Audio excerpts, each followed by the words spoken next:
Hello students, स्वागत है आपका साइंस पार्क यूट्यूब चैनल्स में।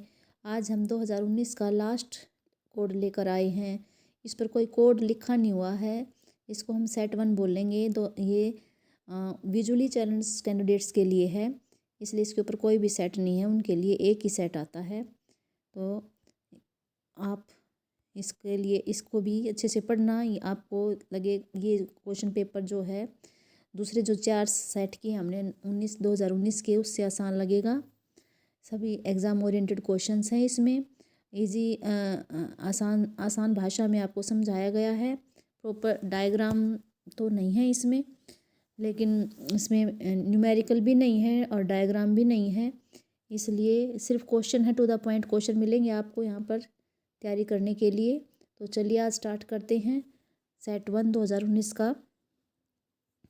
सबसे पहले हमारा वैसे ही भौतिक विज्ञान, इसमें ना ही सेक्शन दे रखे भौतिक विज्ञान, रसायन विज्ञान और जो है जीव विज्ञान, इसमें पार्टीशन नहीं कर रखे, बस सीधे क्वेश्चन दे रखे हैं और सभी क्वेश्चन इसमें इम्पोर्टेंट हैं। ये देखिए, कोई अलग से भाग नहीं दे रखे इसमें। तो पहला क्वेश्चन है हमारा, कोई विलन लाल लिटमस को नीला कर देता है, इसका पीएच क्या होगा। अब हमको पता है जो 0 से 7 वाले हैं वो लाल को लाल ही रखते हैं, 7 से ऊपर वाले नीले को लाल कर देते हैं ना, सॉरी लाल को नीला कर देते हैं, इसलिए 7 से ऊपर वाला जो है 10 इसका राइट आंसर है। 1 5 4 ये लाल को लाल ही रखते हैं, इसलिए ये ऑप्शन नहीं आएंगे। तो अक्षार जो होते हैं उनका पीएच 7 से ज़्यादा होता है, तो वो लाल को नीला करते हैं, इसलिए डी ऑप्शन है इसका राइट आंसर। अगला क्वेश्चन देखिए, ऐसी धातु का नाम बताना जिसे चाकू से आसानी से काटा जा सकता है। 1 नंबर का ये क्वेश्चन। तो सोडियम ऐसी धातु है जिसको हम चाकू से काट सकते हैं। लिथियम पोटेशियम भी हैं, 2 अन्य धातुएं, सोडियम उनमें से एक है, तो ए ऑप्शन इसका राइट आंसर है। कार्बन की संयोजकता देखो, कितना आसान क्वेश्चन है। 6 इसकी परमाणु संख्या है, तो 2 और 4 4 इसकी संयोजकता हो जाएगी। अगला क्वेश्चन देखिए, किसी दर्पण से आप चाहे कितनी ही दूरी पर खड़े हों, आपका प्रतिबिंब सदैव सीधा प्रतीत होता है। संभवतः दर्पण है तो एक तो समतल दर्पण में हमेशा सीधा दिखाई देगा और एक उत्तल दर्पण में हमें हमेशा सीधा हमारा प्रतिबिंब सीधा बनेगा, इसलिए इसका आंसर जो है डी ऑप्शन है, या तो समतल या उत्तल। अगला क्वेश्चन देखिए, 5वां, मानव नेत्र जिस भाग पर किसी वस्तु का प्रतिबिंब बनाते हैं, ये बहुत बार क्वेश्चन पूछा गया है, तो इसका आंसर है दृष्टिपटल, रेटिना पर। दृष्टिपटल को रेटिना में बोलते हैं, तो B option is the right answer. अगला क्वेश्चन, एक परमाणु का इलेक्ट्रॉनिक विन्यास 2 8 7 है, इस तत्व की परमाणु संख्या क्या है। देखिए, इलेक्ट्रॉन दे रखे हैं 2 और 8 10 और 7 17, और 17 इसका परमाणु संख्या या क्लोरीन हो गया ये। अगला क्वेश्चन देखिए, 2 धातुओं के नाम लिखने जो ऊष्मा के कुचालक हैं, सीसा और पारा हैं, जो ऊष्मा के कुचालक हैं। कितने इजी क्वेश्चन है इस सेट में। मस्तिष्क का कौन सा भाग शरीर की स्थिति और संतुलन को बनाए रखता है, अनुरक्षण करता है। तो पश्च मस्तिष्क का अनुमस्तिष्क आ जाएगा, अनुमस्तिष्क करता है ये काम। निकट दृष्टि दोष को किस लेंस से के उपयोग से हम संशोधित कर सकते हैं। अवतल लेंस लगाकर कर सकते हैं। ये जो स्टूडेंट्स में होता है वो है निकट दृष्टि दोष, दूर का दिखाई नहीं देता, उनका ब्लैक बोर्ड का दिखाई नहीं देता, इसलिए अवतल लेंस लगा के इसको ठीक करेंगे। ये भी विभवांतर को हम वोल्ट मीटर द्वारा मापेंगे। ये सभी सारे क्वेश्चन जो अब तक चल रहे हैं सभी 1 नंबर के हैं। 11वां क्वेश्चन देखिए, एक गोलीय दर्पण की वक्रता त्रिज्या 20 सेंटीमीटर है, इसकी फोकस, ये छोटा सा न्यूमेरिकल दे रखा है। R = 20 सेंटीमीटर है, F निकालना है। R का फार्मूला होता है R = 2F, और F का हो जाएगा R/2, तो 20/2 होकर 10 सेंटीमीटर आ जाएगा। 12वां क्वेश्चन हमारे सिलेबस में नहीं है। अब देखिए, इसमें 12 क्वेश्चन थे जो 1 नंबर के थे, तो ये हमारे हो गए हैं। बेकिंग सोडे के 2 उपयोग बताइए। 2 नंबर के क्वेश्चन स्टार्ट हो गए हैं अब। बेकिंग पाउडर बनाने में, बेकिंग पाउडर कैसे बनाता है। बेकिंग सोडे में टार्टरिक अम्ल मिला देंगे तो बेकिंग सोडा बन जाएगा। दूसरा, बेकिंग सोडे का उपयोग एंटासिड के रूप में भी करते हैं, और इसका अग्निशामक यंत्र बनाने में भी इसका उपयोग करते हैं, और केक में, पाव रोटी में, इनमें भी इसका उपयोग करते हैं। आप कोई भी 2 लिख सकते हैं। और आघातवर्ता और तन्य का अर्थ देखिए, ये भी 2 नंबर का क्वेश्चन है। आघातवर्ता का मतलब क्या है। धातु का वह गुण है जिसमें धातु को पीट पीट कर चादरें बनाई जाती हैं, इसे आघातवर्ता कहते हैं। तन्यता का अर्थ क्या है। धातु का वह गुण जिसमें उसको खींच कर तारें बनाई जाती हैं, तो तय से तार, तय से तन्यता, ऐसे याद रखना है। तो दूसरा हमारा चादर हो ही जाएगा। आघातवर्ता चादर के लिए है, तन्यता तार के लिए है। अगला क्वेश्चन देखिए, अब 2-2 नंबर के चल रहे हैं। ये हमारा सिलेबस में नहीं, उत्कर्ष गैसों वाला 16वां जो है, जीवन के अनुरक्षण के लिए आप किन प्रक्रमों को आवश्यक मानेंगे। देखिए कितने इजी क्वेश्चन, और सिर्फ हमने एक एक लाइन में लिखने हैं। पोषण, श्वसन, परिवहन तंत्र, उत्सर्जन तो हमारे जैव प्रक्रम में है, वो 4 ही हमारे उनके लिए ज़रूरी है अनुरक्षण के लिए, तो उन चारों के नाम ही लिख रहे हैं हमने। आयोडीन और इंसुलिन की कमी से देखो रोग पूछे हैं। आयोडीन की कमी से रोग होता है घेंगा या गोटर रोग, गर्दन फूल जाती है इसमें। और इंसुलिन की कमी से होता है मधुमेह रोग, डायबिटीज़ रोग हो जाता है। 2 नंबर का है ये भी। अब अगला भी 2 नंबर का है। पौधों में प्रकाश अनुवर्तन किस प्रकार होता है। प्रकाश अनुवर्तन का मतलब होता है पौधे का के पर रोका तने का जो है प्रकाश की ओर गति करना। और किसी भी उद्दीपन, पर्यावरण उद्दीपन के प्रति अगर पौधे कोई अनुक्रिया दिखाते हैं तो उसको अनुवर्तन बोलते हैं। और प्रकाश की ओर गति करना प्रकाश अनुवर्तन कहलाता है। जब कोई वृद्धि करता हुआ पादप प्रकाश को प्राप्त करता है, यानी उसके ऊपर प्रकाश पड़ता है, तो उसमें ऊपरी सिरों पे ऑक्सीजन हार्मोन होता है। और वो ऑक्सीजन हार्मोन क्या करता है, कोशिकाओं की लंबाई बढ़ाने में सहायक होता है। जब पौधे पर एक तरफ से प्रकाश आ रहा होता है तो जो ऑक्सीजन होता है वो छाया की तरफ चला जाता है विसरित होकर, और वहाँ पर इकट्ठा हो जाता है एक साइड में, छाया की तरफ इकट्ठा हो जाता है। और वहाँ पर उस तरफ जो है तने की उसकी कोशिकाओं की लंबाई ज़्यादा बढ़ जाती है, और उससे क्या होता है, इस कारण से एक तरफ से तो उसका तना बढ़ उसका तने का साइज बढ़ गया तो, और ऑक्सीजन जो है इकट्ठा हो गया तो ज़्यादा सांद्रण होने के कारण जो तना है वो पौधे की तरफ प्रकाश की तरफ जो है मुड़ जाता है। तो ऐसे ये अपनी प्रकाशानुवर्त वाली गति दिखाता है। ये हमारा 2 ही नंबर का क्वेश्चन है। आगे भी 2 का है। देखिए गर्भ निरोधक युक्तियाँ अपनाने में कोई 2 कारण लिखिए। तो लैंगिक संचालित रोगों से बच सकते हैं, गर्भ धारण को रोक सकते हैं, 2 बच्चों में अंतर रखने के लिए इसका इस्तेमाल करते हैं, जनसंख्या को नियंत्रित करने के लिए इसका इस्तेमाल करते हैं, शिशु व माता के स्वास्थ्य को के लिए ये इस्तेमाल की जाती है। वे दोनों का स्वास्थ्य ठीक रहे तो ये आप इनमें से कोई भी 2 लिख सकते हैं।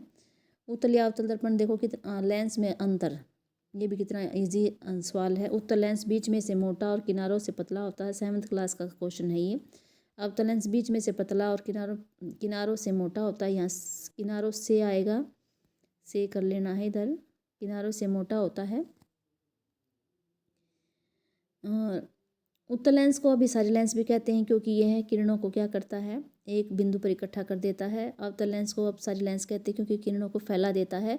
तो ये 2 नंबर का क्वेश्चन हो जाएगा। ये हमारा अगला, विद्युत लैंपों के तंतुओं के निर्माण में प्राय एकमात्र टंगस्टन का उपयोग करते हैं। ये भी 2 नंबर का क्वेश्चन है क्योंकि टंगस्टन का जो गलनांक है 3380 डिग्री बहुत ज़्यादा गलनांक है, इसलिए इसकी प्रतिरोधकता भी अधिक होती है, इसलिए इसका हम इस्तेमाल करते हैं बल्ब के तंतुओं में, ताकि ये जल्दी से पिघले ना गर्म होकर। हम और अगला क्वेश्चन है 22, ये भी हमारा जो है 2 नंबर का है। हमारे द्वारा उत्पादित अजैव निम्नलिखित कचरे से कौन सी समस्या होती हैं। देखिए जब हम अजैव निम्नीकरणीय कचरा कौन सा होता है, जो जैव प्रक्रम द्वारा अपघटित नहीं होता, तो उससे जल प्रदूषण हो जाता है, वायु प्रदूषण, भूमि प्रदूषण हो जाता है। और जल प्रदूषण से क्या होता है, नालियों में रुकावट आ जाती है और इससे जल प्रदूषित हो जाएगा, मिट्टी की उर्वरता घट जाती है और कचरा आहार श्रृंखला में प्रवेश कर जाता है, जिससे जो जैव आवर्धन का कारण बनता है और जैव आवर्धन से बीमारियां फैलती ही हैं। ठीक है। और तो ये हमारे सब सारे क्वेश्चन जो हैं 2-2 नंबर के हैं। 13वें से 22वें तक आ गए हैं, 2-2 नंबर के ही हैं। अगला देखिए, अब हमारे 4 नंबर का स्टार्ट हो गया है। 2 क्वेश्चन 4-4 नंबर के हैं। 10 नंबर के 10 क्वेश्चन 2-2 नंबर के हो गए थे और 12 हो गए थे। और ये हमारे 2 क्वेश्चन 4-4 नंबर के हैं। समजात तथा समरूप अंगों को का उदाहरण समझाइए। ये है नहीं हमारे सिलेबस में, ये भी अगला भी नहीं है। ये 29वां क्वेश्चन है, ये है हमारे सिलेबस में।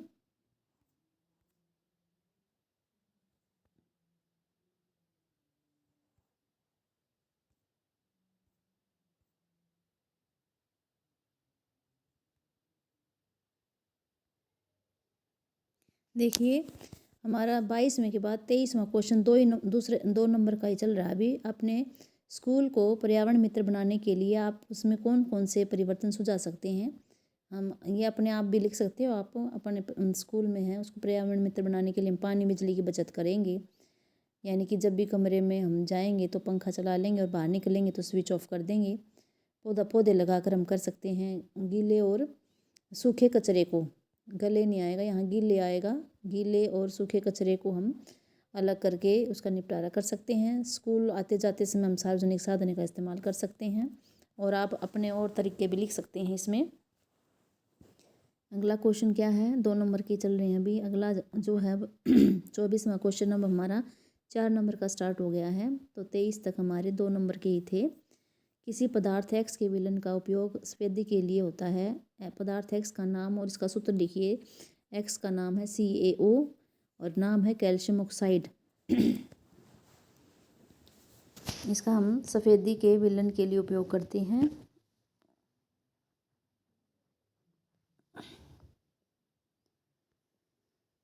अगला क्वेश्चन देखिए, संक्षारण क्या होता है, एक उदाहरण दीजिए। ये 24वें क्वेश्चन के 2 पार्ट हैं, 2-2 नंबर के।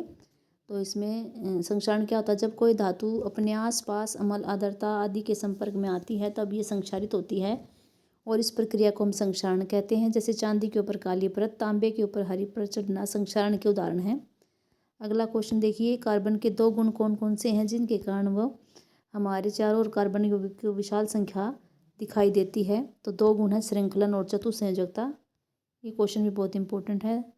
अब हमारा 25वां क्वेश्चन स्टार्ट हो गया है। पहला पार्ट है इसका 2 नंबर का। श्रृंखलन में क्या होता है, कार्बन में कार्बन के ही दूसरे परमाणु के साथ आबंध बनाने की अद्वितीय क्षमता होती है जिसमें अधिक संख्या में अणु बनते हैं। इस गुण को श्रृंखलन कहते हैं। चतुसंयोजकता, कार्बन की संयोजकता 4 होती है, इसलिए कार्बन अन्य 4 परमाणुओं के साथ भी आबंध बनाकर यौगिक बना सकता है।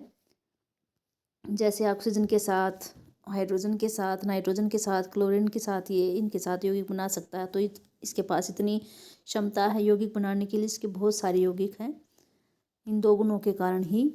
अगला क्वेश्चन देखते हैं 25 का, तो पार्ट सेकंड है, साबुन और अपमार्जक में अंतर। ये भी 2 नंबर का है, यानी 4 नंबर का क्वेश्चन हो गया ये। साबुन के अणु लंबी श्रृंखला वाले कार्बोक्सिलिक अम्लों के सोडियम और पोटेशियम लवण होते हैं। ये कार्बोक्सिलिक अम्ल के सोडियम पोटेशियम लवण होते हैं और अपमार्जक सल्फोनिक अम्लों के होते हैं। ये अंतर है। और सोडियम या अमोनियम लवण होते हैं अपमार्जक। और ये कठोर जल के साथ जाग नहीं बनाता साबुन, और अपमार्जक कठोर जल के साथ आसानी से जाग बना लेता है। अगला क्वेश्चन देखिए 26वें का पार्ट 1, चुंबकीय क्षेत्र रेखाओं के कोई 2 गुण लिखिए। एक तो चुंबकीय क्षेत्र रेखाएं उत्तरी ध्रुव से निकलती हैं और दक्षिणी ध्रुव में विलीन हो जाती हैं। दूसरा, चुंबकीय क्षेत्र बंद रेखाएं होती हैं। ये भी लिख सकते हैं भाई, चुंबकीय क्षेत्र रेखाएं एक दूसरे को प्रतिच्छेद नहीं करती हैं। ये भी आप लिख सकते हैं। अगला क्वेश्चन देखिए, विद्युत परिपथों तथा साधित्रों में सामान्यतः उपयोग होने वाले 2 सूक्ष्म उपायों के नाम भू संपर्क तार और विद्युत फ्यूज। सिर्फ इतना ही लिखना और देखो 2 नंबर आपको मिल जाएंगे। ये हमारा क्वेश्चन यहाँ हो गया। आगे देखिए 13वां, इसमें 27वां 28वां क्वेश्चन हमारे इसमें सिलेबस में नहीं है। ग्लूकोज का ऑक्सीकरण के से भिन्न जीवों में ऊर्जा प्राप्त करने के विभिन्न पथ क्या, ये वेरी इंपॉर्टेंट क्वेश्चन है। ये देखिए ग्लूकोज 6 कार्बन अणु से मिलकर बना होता है। हर कोशिका द्रव्य में होता है। ये जब पाचन होता है और छोटी आंत से अवशोषण होकर ये सभी कोशिकाओं के कोशिका द्रव्य में पहुंचता है। वहाँ पर इसका विखंडन होता है, पायोरेट में टूट जाता है। ये 3 कार्बन वाला होता है पायोरेट। और फिर पायोरेट के 3 रास्ते होते हैं। अगर इसको ऑक्सीजन नहीं मिलती, जैसे ईस्ट होते हैं, ईस्ट में ऑक्सीजन, वो अवायवीय जीव होते हैं, वो श्वसन बिना ऑक्सीजन के करते हैं। तो वहाँ पायोरेट का क्या होता है, वह पायरोट जो है इथेनॉल और कार्बन डाइऑक्साइड और ऊर्जा में बदल जाते हैं। यहाँ ऊर्जा कम निकलती है और जो इथेनॉल होता है वो 2 कार्बन का अणु होता है और 1 कार्बन डाइऑक्साइड का। तो पायरेट में 3 होते हैं, तो ये 3 ऐसे बन जाते हैं। अगर हमारी मांसपेशियों में जब हम कुछ एकदम से ज़्यादा एक्सरसाइज कर लेते हैं, कुछ होता है, तो उस समय जो ग्लूकोज का है वो पूर्ण विखंडन नहीं होता, तो वहाँ ऑक्सीजन की कमी हो जाती है। तो हमारी पेशी कोशिकाओं में लैक्टिक अम्ल जो 3 कार्बन का होता है और ऊर्जा बन जाती है।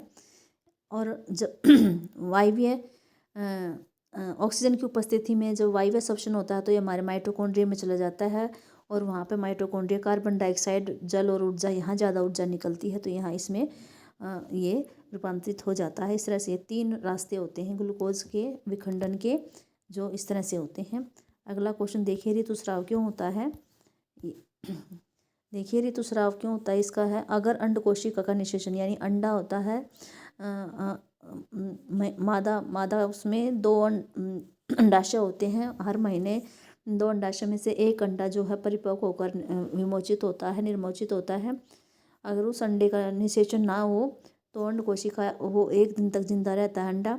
और इस निषेचित अंडे की प्राप्ति के लिए गर्भाशय भी हर महीने तैयारी करता है। उसको ही पता है कि भाई निषेचित अंडा आ सकता है, तो पहले से तैयारी कर लेते हैं। इसके लिए उसकी जो अंदर वाली भित्ति होती है वो मांसल और स्पॉन्जी हो जाती है, ताकि वहाँ पर वो निषेचित अंडे को पोषण दे सके।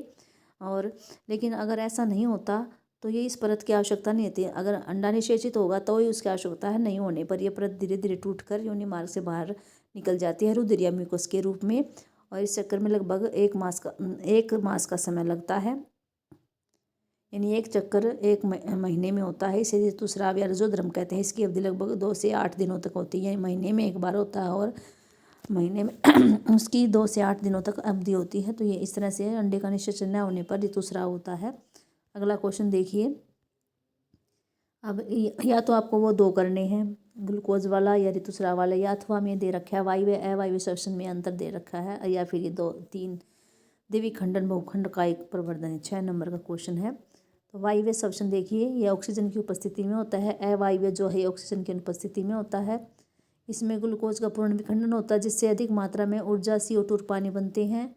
इसमें ग्लूकोज का अपूर्ण विखंडन होता है, जिसमें कम मात्रा में ऊर्जा निकलती है। अल्कोहल ईस्ट में अल्कोहल बनता है और मांसपेशियों में लैक्टिक अम्ल बनते हैं जब ऑक्सीजन की कमी होती है।